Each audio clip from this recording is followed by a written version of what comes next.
This is the LEGO Lord of the Rings Barad-dur set. Wait.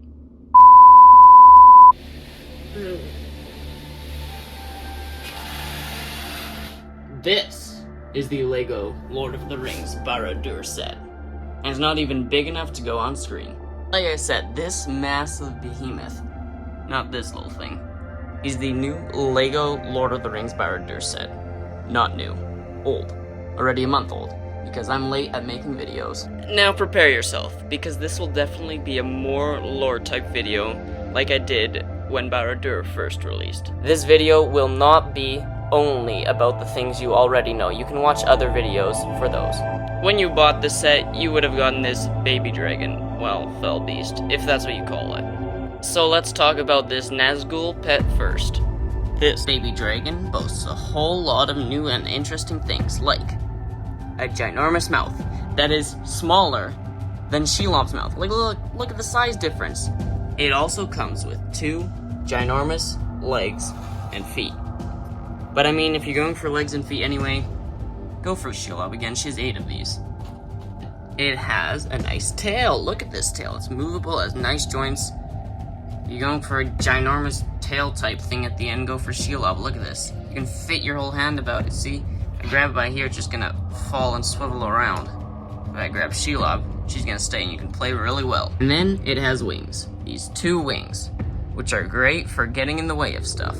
That's the one thing that Shelob lacks, 2 wings, which would make her a more butterfly spider, which would be quite weird. In this weird comparison of the mini fell beast pet and the ginormous Shelob, go for Shelob. She's cheaper, she looks cooler. And this is just like literally a baby dragon. A blind baby dragon, like look at that. There's no eyes. Okay, enough ranting. Let me actually talk about the fell beast. Which is, I mean, meh.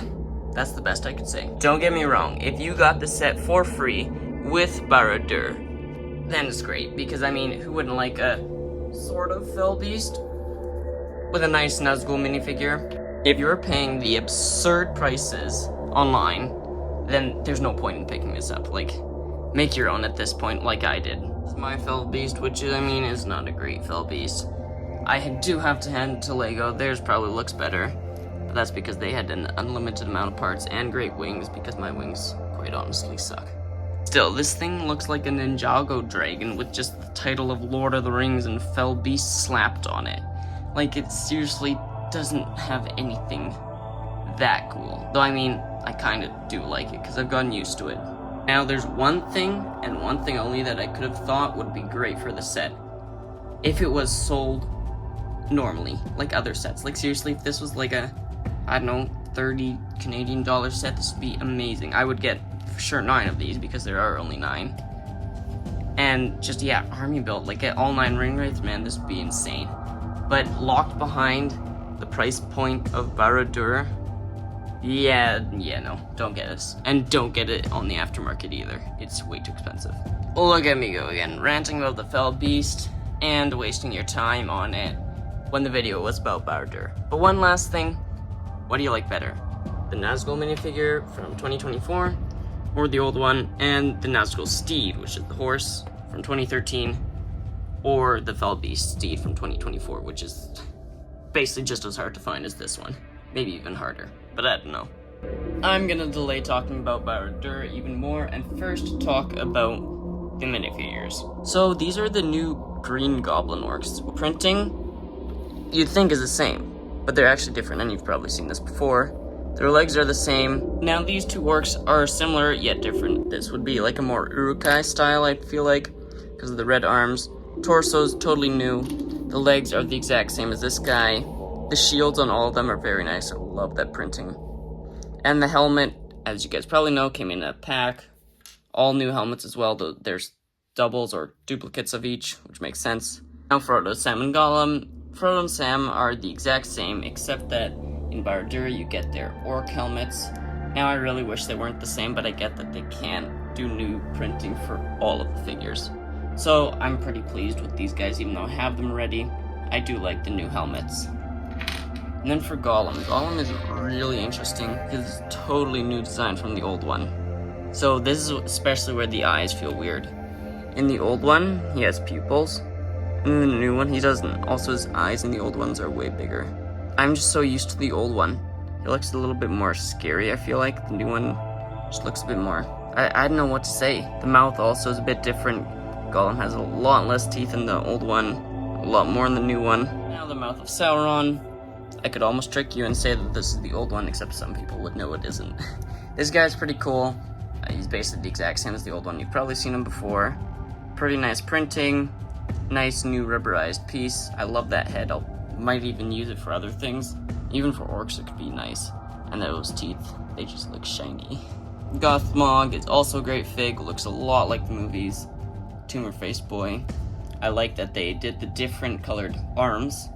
Because I think it's in the movie too, that the one arm, his sleeve is off. Printing on legs and torso is nice. I'm not going to open it up now. But yeah, overall, very good orc commander.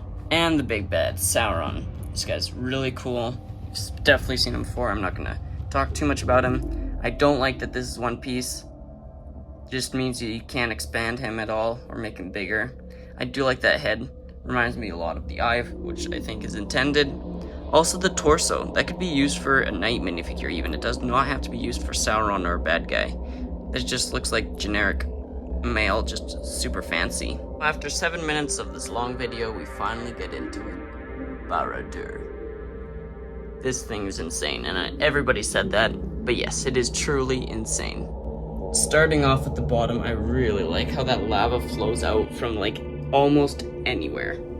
Under the bridge, and all around it. The rock work does a great job of breaking the setup from a straight, tall, dark tower, but I don't like how it's a lot of big pieces. I wish it would have been a lot more like mini cheese slopes and wedges. It just seems a little bit too blocky with these big pieces.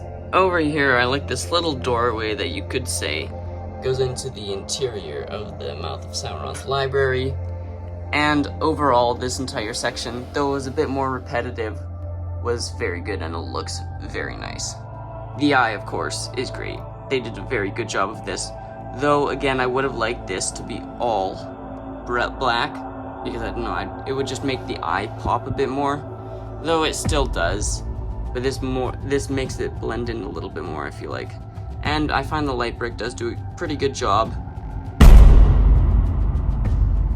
I mean, if the room's fully pitch black, then it'll work great. Now, the interior is where we get to some more lore side of things, which is what I will be spending most of the time on. I'm gonna mention this side build once here. It's pretty good, nice little thing for Frodo and Sam, and that's about it. So, the dungeon chamber and the armory. It's pretty good. Overall, it's a 8 out of 10, I think. If you remember, in the Lord of the Rings, I think Fellowship of the Ring movie, we see a scene where Gollum is tortured. And it doesn't look like this. It looks a little bit more, well, I'll put it on screen now, like that. And I feel like they should have done something like that. I don't mind the armory. It would make sense in Barad-dur. I like this little spot for Gollum, though that's very plain. And yeah, overall, it's pretty good. I like how the gate flows into it, and it's minifigure scale. And of course, I can't forget to mention the reference of Shelob. I'll quickly mention that all these gears, as you probably know, unless this is your first Barad-dur video, opens up the gates, which is a very cool technique. Like just having Sauron, if I put Sauron back there, that would look amazing. It is actually very cool. Now we get to the most debated section of Barad-dur, the eating hall, I think, or cafeteria, as some people have said. Now, what do I think of it? I think it's pretty good. I think it fits. I feel like they should have done something different. I don't really care for an eating section for orcs. Though it's funny, it's more Lego style than Lord of the Rings style. Nice reference to meat's back on the menu, boys. And overall, yeah, pretty good section. It's just all food, basically. And then, of course, there's this little Easter egg of the 3 elven rings. So Narya, Nenya, and Vilya. There's no writing on there, it's just a whole bunch of scribbles. Now my favorite section of Barad-dur, Sauron's throne room. The throne's pretty good, it feels a little bit small, but no, it fits for a minifigure. I love those banners on the sides, and I will definitely use them for orc armies. And of course, the best part of all is that, it's just so satisfying to do over and over and over. And of course, in the middle, there's nice Palantir, which references something that didn't happen in the movies, though it was shown in a vision, the burning of the Shire. And on the other side, if I could flip it around, is the Tree of Gondor burning. You've definitely seen this before, unless this, oh. Like I was saying, on this side, there's the Tree of Gondor burning. Now in the back, there's a map. I can't really focus well on it. There's the Tower of Orthanc up there, Mouth of Sauron picture up there, Barad-dur there with the eye, and then Minas Tirith is in the middle, and Edoras is over there, and then Gothmog is over on the bottom. So yeah, overall, this is my favorite section. I really love this feature, which is the main highlight, but there are a lot of stickers. Like that's a sticker, that's a sticker, that's a sticker, that's a sticker, and that's a sticker. And down on this level, that's a sticker. Now for even more lore stuff. First of all, I find it funny how these axes stick out of the side of the build. It makes it feel like it should be fully enclosed or bigger, that you can go down from this section to here. Now let's look at all the juicy stuff inside. So right there we see a letter that the Mouth of Sauron is presumably writing to, I don't know, somebody in the Dark Tower.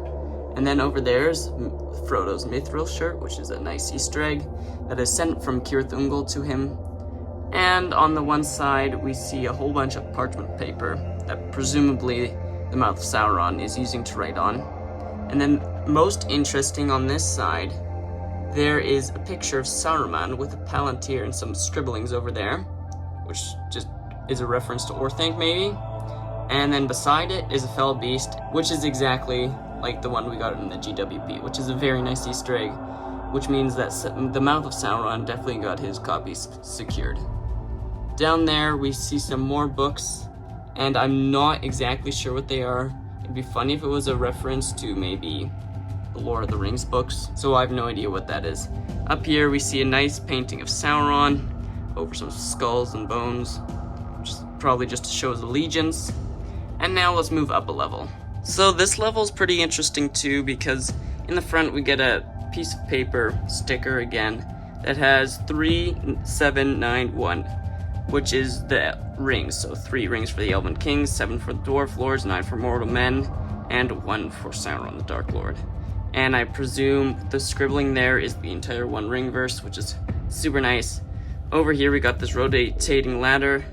Down there is just more parchment paper with books, and I wouldn't know what type of books they are or if they have any references. And same on this side, it just seems to be generic books and scrolls, so there's nothing really interesting. I don't know what those red markings are, but maybe I can find that out later. And now moving to the top, we get this light brick that was shown earlier that reflects the Eye of Sauron. What I do definitely like about the Eye of Sauron is that it can also be switched around to this side, so if you have the tower facing this way, you can also still light it up from this side, though I don't know why you'd have it just to make it look nice. But the light brick doesn't really work on this side, it just definitely illuminates the bottom. This side definitely works better as it is farther away. And that will wrap it for my review of the LEGO Lord of the Rings Barad-Dûr set. If you stick this long throughout the entire video and you did not get bored of it, thank you. I doubt that anybody's watching this long. Now for those of you who did make it this far, I'll give you a little sneak peek of my Helm's Deep mock this far. So this will definitely be in my next video coming out, and go watch it when it releases. If you didn't enjoy this video, please do give it a like and subscribe. And if you definitely like Lord of the Rings LEGO, then you'll like all the videos that I produce. Thanks for watching.